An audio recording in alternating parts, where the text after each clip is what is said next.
من مشروبات الشتاء الجميلة المهدور حقها، محدش بيعملها كتير، بس مشروب حلو جدا وبيدفي جدا جدا في الشتاء ومغذي جدا. الحلبة المحوجة. يلا بينا ندخل على الوصفة بتاعتنا ونشوف احلى مشروب هنعمله مع بعض ازاي. اول حاجة هنتكلم عنها هي البودرة بتاعت الحلبة المحوجة. بودرة الحلبة المحوجة دي انا عاملاها في البيت، هي متوفرة عند العطار، بس تقدري تعمليها في البيت بكل سهولة. يلا نقول المقادير بتاعتها عبارة عن ايه. معلقتين كبار ينسون، معلقتين كبار كراوية، معلقتين كبار شمر، كوباية من الحلبة الحصى وهنطحنها. تمام، يعني كوباية حلبة حصى هنطحنها في المطحنة ونعاير منها كوباية. 3 معالق كبار نشا، نص كوباية سمسم محمص، نص كوباية جوز هند، 3 معالق كبار كركم. الحاجة اللي هي حصى هنطحنها كويس، وبعد كده هننخلها ونضيفها على المكونات اللي هي البودر.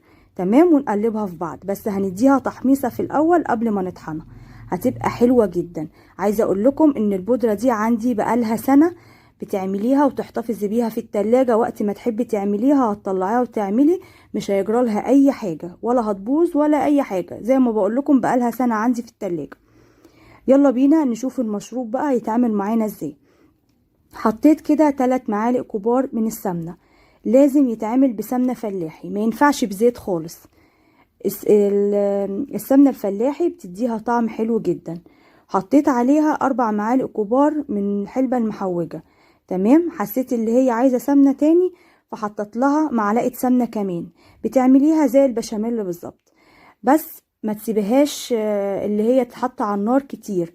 قلبيها في السمنة، اول ما تشم ريحتها على طول انزلي عليها بكمية المية بتاعتك. بصراحة انا بعملها كده من غير مقدار، بعملها يعني بالبركة، تطلع مظبوطة جدا. بس انتي لو عايزاها بالكوباية وبالمعلقة، كوباية المية عليها معلقة كبيرة من بودرة الحلبة المحوجة. تمام. في ناس بيحبوها تقيلة، انا ما بحبهاش بصراحة تكون تقيلة، بحس ان انا باكل مهلبية مش بشرب حلبة، فانا بحبها تكون خفيفة. تمام، فانتي بقى وراحتك. انتي حطيتي على كل كوباية معلقة، لقيتيها تقيلة معاكي وعايزاها خفيفة شوية زودي مية، حسيتي اللي هي خفيفة وحباها تقيلة زودي بودرة كده على المية على طول. تمام، يبقى احنا عملناها ازاي الحلبة. حطينا السمنة الفلاحي وبعدين حطينا عليها الحلبة وحمصناها كده. اول ما ريحتها طلعت نزلنا عليها بالمية على طول، ما بتتعملش بلبن، بتتعمل بمية. وبعدين حطيت عليها السكر المظبوط حسب بقى ما انتي عايزة. وبعد كده سبتها غليت كام غلوة كده مع بعض، وبعد كده خلاص هنبدأ نفرغها في الكوبايات ونقدمها. كده الحلبة بتاعتنا خلصت، ما بتاخدش وقت معانا خالص، وهي مش محتاجة اي مكسرات تاني، لان هي فيها المكسرات بتاعتها، احنا حاطين جوز الهند وسمسم، فمش محتاجة. ممكن انتي عايزة تزودي زبيب او سوداني عليها زودي براحتك، مفيش مشكلة، بس هي كده بصراحة مش محتاجة حاجة تاني. فرخت كده زي ما انتوا شايفين، عايزة تسيبيها كده زي ما هي مفيش مشكلة. انا هزود بس شوية جوز الهند كده للتزيين على الوش. سهلة ولا لأ؟ يعني مشروب من المشروبات اللي بتدفي وحلوة جدا، بس بصراحة هي بتطخن، يعني اللي بيعمل دايت ما يشربش المشروب ده، بس بتدفي جدا ومغذية وحلوة قوي.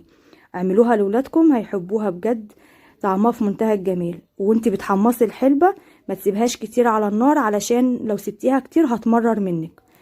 وهسيب لكم المقادير بتاعة البودرة في صندوق الوصف. لو عجبتكم ما تنسونيش في اللايك والشير.